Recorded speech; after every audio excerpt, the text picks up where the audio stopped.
Hello दोस्तों, स्वागत है आप सभी का इस सेशन में। This session is part of 10 minute day series और यहाँ पर हम जेआईबी के important topic of I and I that is consequences of inflation ये देखेंगे। ये टॉपिक से किस तरह क्वेश्चंस आते हैं एग्जाम में, how to prepare this topic for the exam and which subtopics are important in this, all of that we will be having a look in this session. Okay, तो अगर हम देखें inflation, inflation is actually a general increase in the price जो कि on a generalised manner होता है and sustained होता है over a period of time. Okay, तो ये इन्फ्लेशन अगर हम देखें it has various consequences. Price rise के कई सारे कॉन्सिक्वेंसेस है। पहले तो नेगेटिव कॉन्सिक्वेंसेस क्या हो सकते हैं, इंक्रीज हो रहा है प्राइसेस तो इसका नेगेटिव कॉन्सिक्वेंस क्या है। तो जो पीपल के ऊपर जो डायरेक्ट इफेक्ट होता है वो देख लेते हैं सबसे पहले।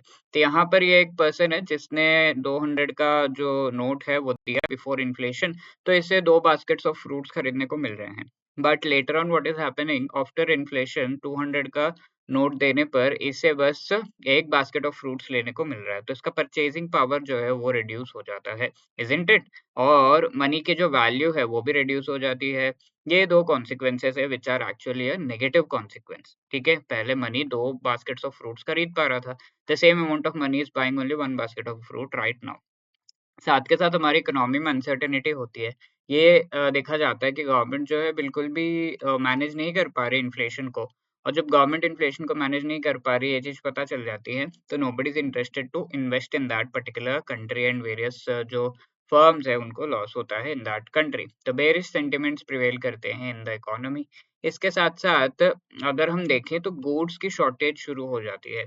राइट, बिकॉज लोगों को ये पता होता है कि आज जो प्राइस है 100, इन्फ्लेशन हो रहा है तो कल 150 हो जाएगा, तो आज ही ये 100 में क्यों ना खरीद लिया जाए। तो if they are going for this they will be hoarding the goods. ठीक है, गुड्स इस तरीके से जैसे व्यक्ति सारा का सारा सामान जो है अपने कार्ट में डाल दे रहा है, तो that is how they will be hoarding. Hoarding यानी कि ये सारा सामान जो है इकट्ठा करना शुरू कर लेंगे, because tomorrow the price is going to increase। Just think of a scenario जहाँ पर let's say tomorrow पेट्रोल के प्राइसेस इंक्रीज होने वाले हैं, तो आप क्या करोगे। ठीक है, that is what is good shortage. Then positive effects भी है इन्फ्लेशन के। सबसे पहला तो जो एंटरप्रेन्योर है, जो जिनका खुद का बिजनेस है, सेल्फ बिजनेस है, तो वो लोग के लिए काफी प्रॉफिटेबल है, बिकॉज वो लोग आराम से अपना जो बिजनेस है वो कर पाएंगे एंड उससे ज्यादा से ज्यादा प्रॉफिट कमा पाएंगे। जहां पर 40-80 रुपीज कमा पा रहे थे on each good, they will be able to earn 100 rupees on that. ठीक है, तो इस तरीके से there are positive effects also. Second thing is यहाँ पे जो डेटर्स हैं एंड क्रेडिटर्स हैं, उनके लिए इन्फ्लेशन डिफरेंट तरीके से इफेक्ट करता है। Debtor is someone who has taken the loan, creditor is someone जो लोन दे रहा है। तो यहाँ पे देखिए without inflation what is the situation. ये डेटर है, इसने लोन लिया था, अब ये लोन के पैसे वापस कर रहा है विदाउट द इन्फ्लेशन। तो ये जो पर्सन है ये लोन के पैसा जो वापस आया है उससे 2 बास्केट ऑफ फ्रूट्स खरीद पा रहा है, इन्फ्लेशन नहीं है। अब जब इन्फ्लेशन होता है यही डेटर अगर पैसे वापस कर रहा है, ऐसे में ही is able to buy only 1 basket of fruit. ये चीज तो पक्का है कि बास्केट ऑफ फ्रूट्स जो बाय कर पाएगा, क्योंकि प्राइसेस इंक्रीज हो गए हैं, तो दैट विल बी लेस। तो किसका प्रॉफिट हुआ, ये पर्सन का एक तरीके से नोशनल प्रॉफिट होता है, क्योंकि वो मनी जो लौटा रहा है that is of a lower value. ठीक है, इनिशियली उसने लिया था 2 बास्केट ऑफ फ्रूट के जितना मनी, बट अब जो मनी वो लौटा रहा है although the amount is same but the value जो है वो रिड्यूस हो जाता है। तो डेटर का फायदा होता है, डेटर का तो फायदा हो रहा है बट क्रेडिटर का लॉस हो रहा है यहाँ पर, बिकॉज उसको लो वैल्यू मनी फ्यूचर में मिल रहा है।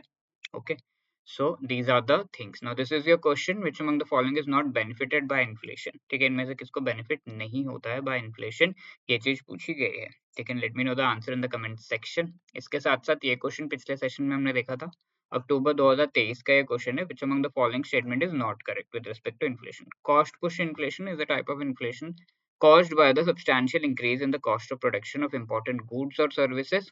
Suitable alternatives are available. ठीक है, कॉस्ट पुश तभी होगा जब अल्टरनेटिव्स अवेलेबल नहीं है, right. Cost of production increase होगा तो आपका इन्फ्लेशन हो जाएगा, वो तभी होगा जब अल्टरनेटिव्स नहीं। अगर अल्टरनेटिव है, इसका कॉस्ट इंक्रीज हो गया तो लोग कुछ और खरीदना शुरू कर देंगे, तो अल्टरनेटिव्स हैं तो ऐसे केस में नहीं होगा। Well no suitable alternatives are available then this cost push inflation works.